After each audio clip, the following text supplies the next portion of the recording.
Nous voici pour la seconde partie de Mondial 2010, le match, toujours en compagnie de Damien et de Julien. Et oui, Alors, on n'est pas parti. Hein. Et oui, ils sont toujours là pour vous tous les jours. On va donc passer tout de suite au groupe D avec le match qui était à suivre à 16h. Ghana-Australie qui s'est soldé par un match nul, un partout. Tout à fait, oui. Ghana-Australie, un match assez équilibré, sans réelle domination de la part des deux équipes. L'Australie a ouvert la marque très vite grâce à un but de Holman à la 11e minute. Égalisation ghanéenne sur penalty par Gian à la 25e minute. Et après, je vais pas dire plus rien, mais je vais dire plus de buts en tout cas, et donc un match qui s'est soldé par des actions de part et d'autre. À noter quand même donc que le but sous penalty du Ghana a permis au Ghana de rester à 11 contre 10 sur le terrain, puisque un Australien a écopé d'un carton rouge, ce qui a provoqué donc une faute et donc le penalty. Malgré cela, le Ghana n'est pas parvenu à emballer le match, où il y a eu d'ailleurs 3 changements de part et d'autre. Oui, il y a eu de la volonté de la part des deux équipes. Évidemment, le Ghana, c'est un peu comme le Cameroun finalement, qui a eu de la malchance, moins que le Cameroun, puisque effectivement, ils assurent au moins le nul. Et d'ailleurs, le Ghana, on y reviendra peut-être après, mais il me semble que c'est l'une des seules et rares équipes africaines à ne pas être tant en danger que ça. Voilà. Non, pour l'instant, ils sont pas en danger, non. Ouais. Bon, on reviendra dessus.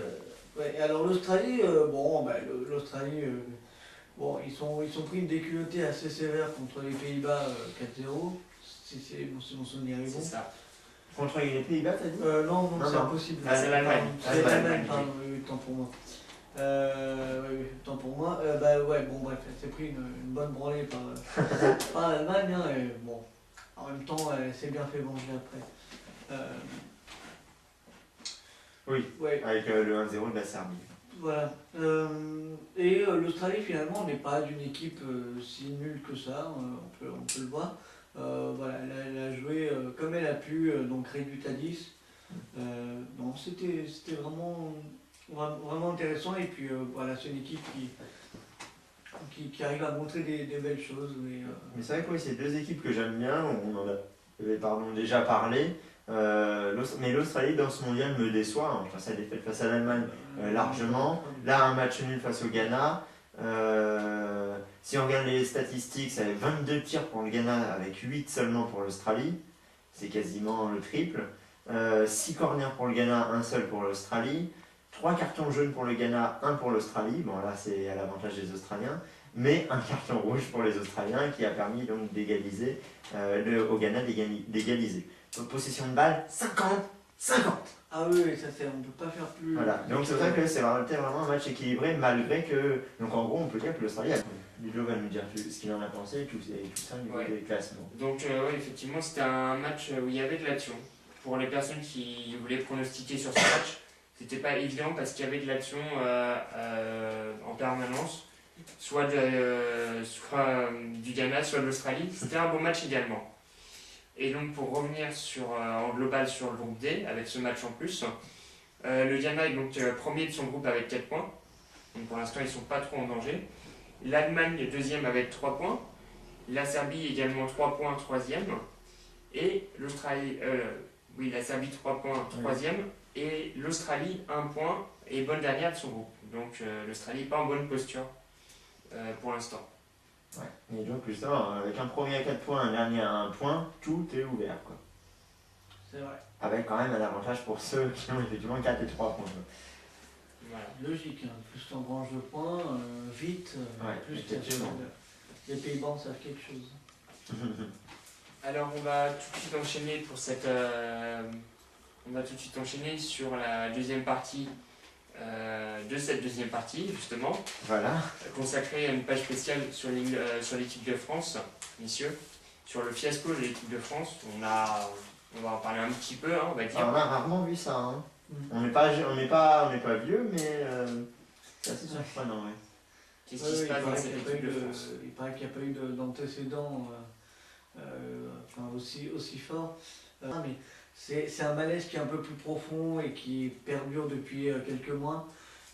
En fait, je crois qu'on a pris goût à la polémique avec l'équipe de France, vraiment à partir du moment où il y a eu la main de Thierry Henry contre l'Irlande. Bon, déjà avant, il y avait. Ça il y remonte avait au déjà un fiasco malaise, de 2008, oui. Oui, voilà, il y a ça, il y a le fait que les gens n'arrivent toujours pas à aimer Domenech malgré les statistiques criantes de vérité, mais bon, voilà, c'est la communication qui ne marche pas.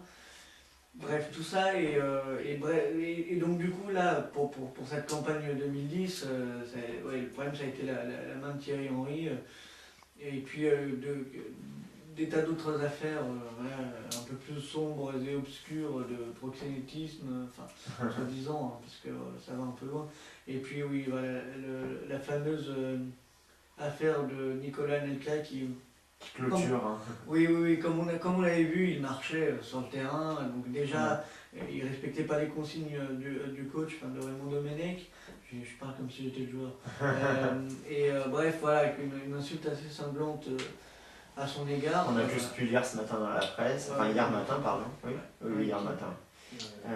Et c'est assez violent et bon. Il y a l'affaire Anelka et puis il y a l'affaire équipe de France aussi. Ouais, voilà, oui, pour moi, c'est pour ça qu'on s'est dit qu'il fallait ouvrir le débat. Oui, c'est une succession, le fiasco annoncé. On vous l'a dit hier, on croise encore les doigts pour l'émission, pour le dernier match. Pour le dernier match, on espère un exploit, un sursaut d'orgueil et de la chance de l'autre côté.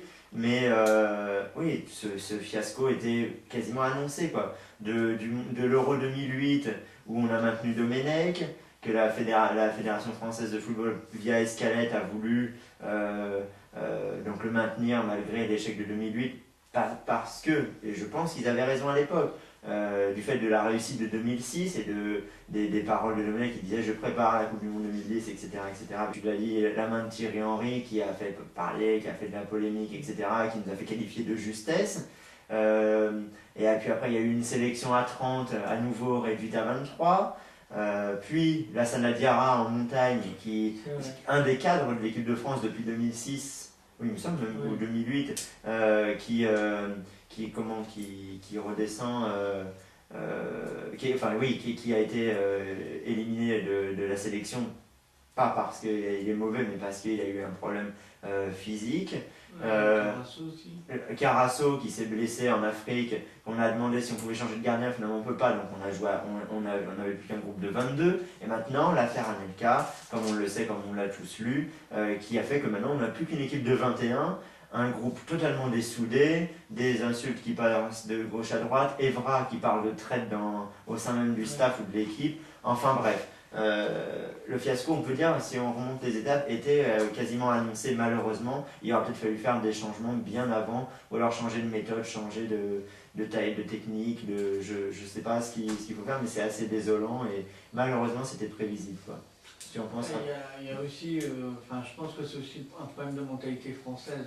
Il y a de ça aussi. À la base, parce que on aime bien, on a le goût de la polémique, il n'y a qu'à voir.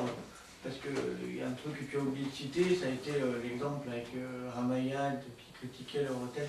Et finalement, ils n'ont pas tort parce que nous, en tant que Français, pour nous, l'argent est assez tabou.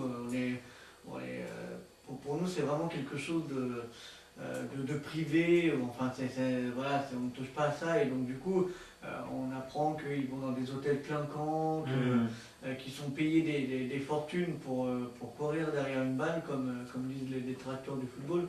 Et on voit qu'ils ne sont pas foutus de planter un but alors qu'on a soi-disant les meilleurs attaquants du monde. Enfin, en tout cas, parmi les meilleurs attaquants du monde. Merci messieurs pour ces analyses concernant le groupe D, ainsi que cette analyse du fiasco de l'équipe de France. Et on se retrouve tout de suite pour Pronofoot 2010. A tout de suite. A tout de suite. Tout de suite.